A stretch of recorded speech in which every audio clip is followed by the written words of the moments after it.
Assalamualaikum warahmatullahi wabarakatuh. Halo teman-teman, perkenalkan saya Evi Dwi Oktaviana, peserta Latsar CPNS Kementerian Pertahanan gelombang 5 kelompok 4. Pada kali ini saya akan membahas tentang etika publik. Yuk kita bahas bareng-bareng. Deskripsi mata pelatihan. Mata pelatihan ini membekali peserta dengan kemampuan memahami dan mengaktualisasikan etika publik pada peserta diklat melalui pembelajaran kode etik dan perilaku pejabat publik, bentuk-bentuk kode etik dan implikasinya, serta aktualisasi kode etik PNS. Keberhasilan peserta dinilai dari kemampuannya mengaktualisasikan nilai-nilai dasar etika dalam mengelola pelaksanaan tugas dan jabatannya. Untuk tujuan atau hasil belajar, setelah mengikuti pembelajaran ini, peserta diharapkan mampu menanamkan nilai dan membentuk sikap dan perilaku patuh kepada standar etika publik yang tinggi. Indikator hasil belajar. Setelah mengikuti pembelajaran, peserta dapat 1. Memiliki pemahaman tentang kode etik dan perilaku pejabat publik. 2. Mengenali berbagai bentuk sikap dan perilaku yang bertentangan dengan kode etik dan perilaku, serta implikasi dari pelanggaran kode etik dan perilaku bagi dirinya. Yang ketiga, menunjukkan sikap dan perilaku yang sesuai dengan kode etik dan perilaku selama diklat.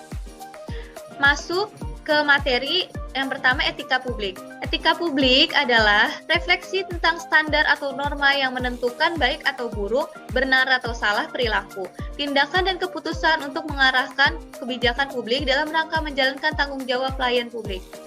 Selanjutnya, pengertian kode etik adalah aturan-aturan yang mengatur tingkah laku dalam suatu kelompok khusus. Sudut pandangnya hanya ditujukan pada hal-hal prinsip dalam bentuk ketentuan-ketentuan tertulis.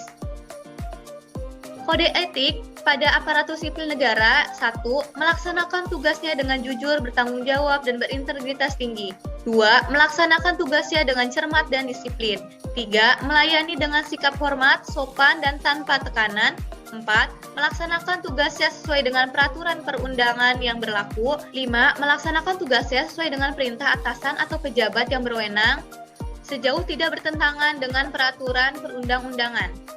6. Menjaga kerahasiaan yang menyangkut kebijakan negara. 7.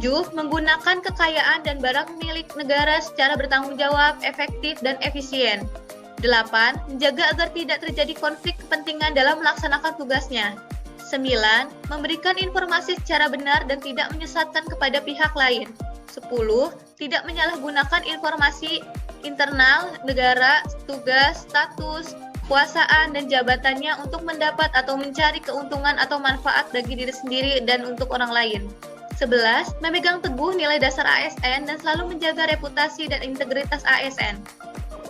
12. Melaksanakan ketentuan peraturan perundang-undangan mengenai disiplin pegawai ASN.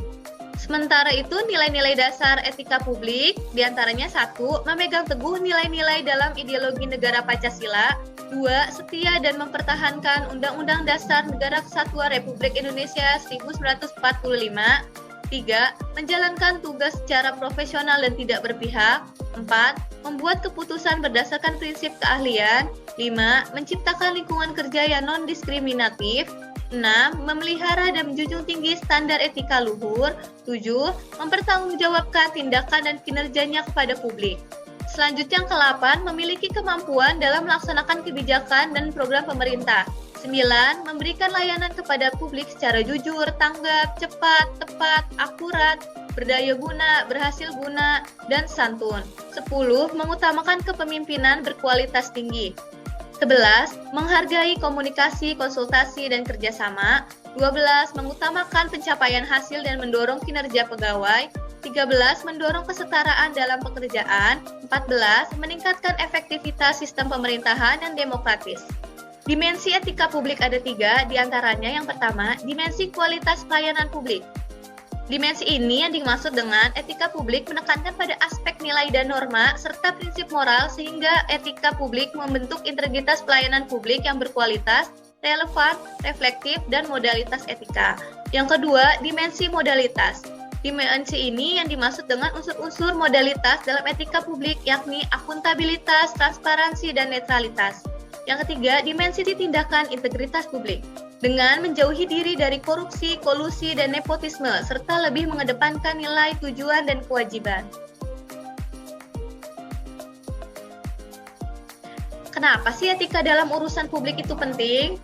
Karena dengan ditaatinya kode etik yang berlaku bagi ASN secara umum, diharapkan bahwa para pejabat publik dapat menjalankan tugas-tugasnya seraya berperilaku sebagai pendukung nilai-nilai moral dan sekaligus pelaksana nilai-nilai etika publik dalam tindakan-tindakan nyata.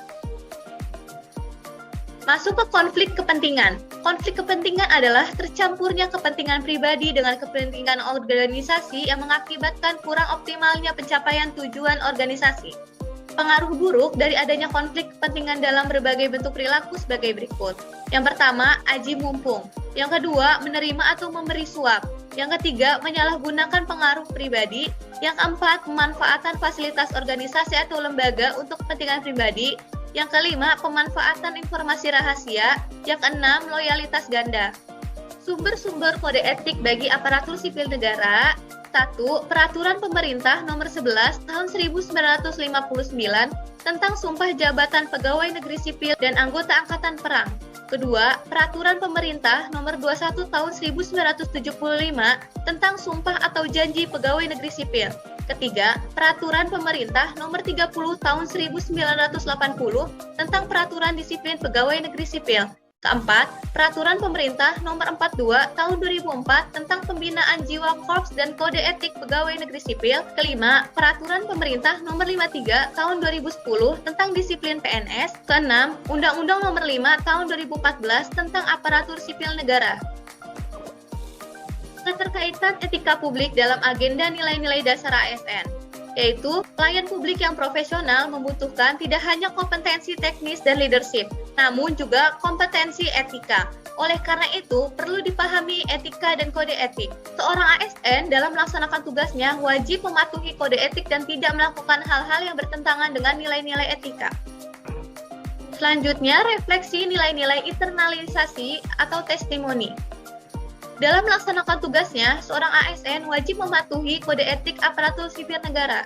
Karena tugas seorang ASN sebagai pelayan publik yang melayani masyarakat harus hormat dan tidak membeda-bedakan masyarakat.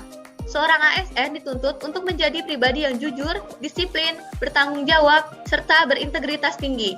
Implementasi nilai etika publik dalam jabatan saya sebagai perawat dengan memberikan pelayanan keperawatan sesuai dengan SOP dan sesuai dengan kode etik keperawatan, serta mematuhi aturan-aturan yang dibuat dalam instansi dan pimpinan.